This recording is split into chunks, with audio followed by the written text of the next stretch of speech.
1650 చేస్తేవి.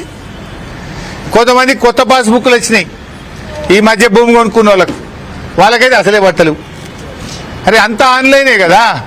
కేసీఆర్ ఉండగా ఆటోమేటిక్ వానకాలం నుంచి యాసంగి లోపల పంట భూమి కొంటే కూడా యాసంగిలో పైసలు పడ్డాయి. నీ ఎందుకు పట్టలేవు?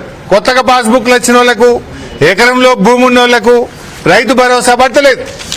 వెరిఫై చేయండి, ప్రతి రైతుకు ఇవ్వండి అని చెప్పి నేను ఈరోజు డిమాండ్ చేస్తా ఉన్నా. చాలా చిత్రాలు ఉన్నాయి ఈ రేవంత్ పాలనలో. ఈ రేవంత్ చిత్రాలకు పాపం అధికారులు తలలు పట్టుకుంటారు. ఏం చెప్పాలనో కింద రైతులు అడుగుతుంటే సమాధానం చెప్పలేక తలలు పట్టుకుంటున్న పరిస్థితి ఉన్నది. ఇవాళ గ్రామాల్లో ఏ నలుగురు రైతులు కలిసినా మాట్లాడుకుంటారు. ఇక ఈ గవర్నమెంట్ మంచిగా లేదు, మోసం చేసింది. ఈ గవర్నమెంట్కు వచ్చే ఎన్నికల్లో గట్టిగా బుద్ధి చెప్పాలని ఇవాళ రైతులందరూ కూడా ఎదురు చూస్తున్నారు. నిజంగా చెప్పాలంటే కాంగ్రెస్ పార్టీ తాను తవ్వుకున్న గ్యారంటీల గోయిలో తానే సమాధి అవుతున్నది. ఇక్కడ గ్యారంటీల వైఫల్యం ఎక్కడెక్కడనో కాంగ్రెస్ ను గాయబ్ చేస్తున్నది. మహారాష్ట్రలో గాయబైంది, ఢిల్లీలో గాయబైంది, హర్యానాలో గాయబైంది. అంటే ఇప్పుడు ఎందుకు గాయబైంది?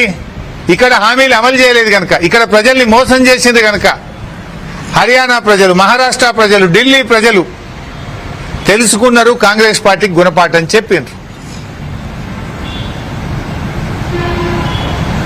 ఇక్కడ కూడా ఎప్పుడు ఎన్నికలు జరిగినా గ్యారంటీలు ఇవ్వకుండా ప్రజల్ని గాయపరిచిన కాంగ్రెస్ ను గాల్లో కలపడానికి ప్రజలు సిద్ధంగా ఉన్నారు.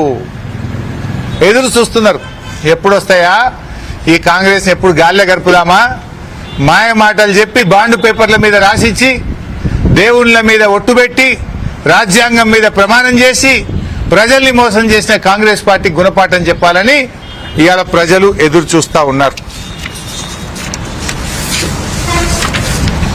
బీఆర్ఎస్ పార్టీదేమో జగమంత పాలన, కాంగ్రెస్ పార్టీది సగమంత పాలన. ఎందుకు? 15,000 రైతు బంధన 6,000 ఇవ్వబడుతుంది. 6 క్వింటాల కందులు అంటే 3 క్వింటాలే కొంటాన పడుతుంది.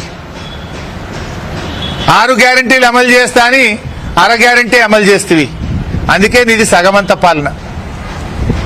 మేము అన్ని వర్గాలకు సంక్షేమాన్ని అందిస్తే మీరు మండలానికి ఒక్క గ్రామానికే సంక్షేమం అందించారు. మేము అన్ని గ్రామాలకు, అన్ని వర్గాలకు, అందరి ప్రజలకు మేము సంక్షేమం అందించాం. కానీ మీరు మాత్రం కొందరికే, కొన్ని వర్గాలకు, కొన్ని గ్రామాలకు మాత్రమే సంక్షేమ పథకాలని అమలు చేస్తా ఉన్నారు.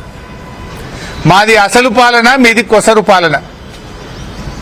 సంక్షేమం, సంపూర్ణం, సంతోషం, సంతృప్తి ఇది బీఆర్ఎస్ విధానం.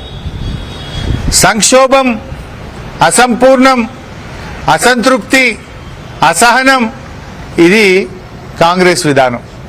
కాంగ్రెస్ పాలనలో ఇది రాష్ట్ర ప్రజల పరిస్థితి. ఏ పథకం చూసినా అసంపూర్ణమే, అన్ని వర్గాల ప్రజల్లో అసంతృప్తే, ఎవరిని కదిలించినా అసహనమే, అన్ని రంగాలు సంక్షోభంలో కూరుకుపోతున్న పరిస్థితి ఉన్నది.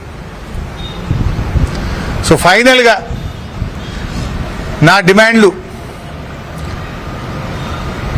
సన్నవడ్లు అమ్మిన రైతులకు వెంటనే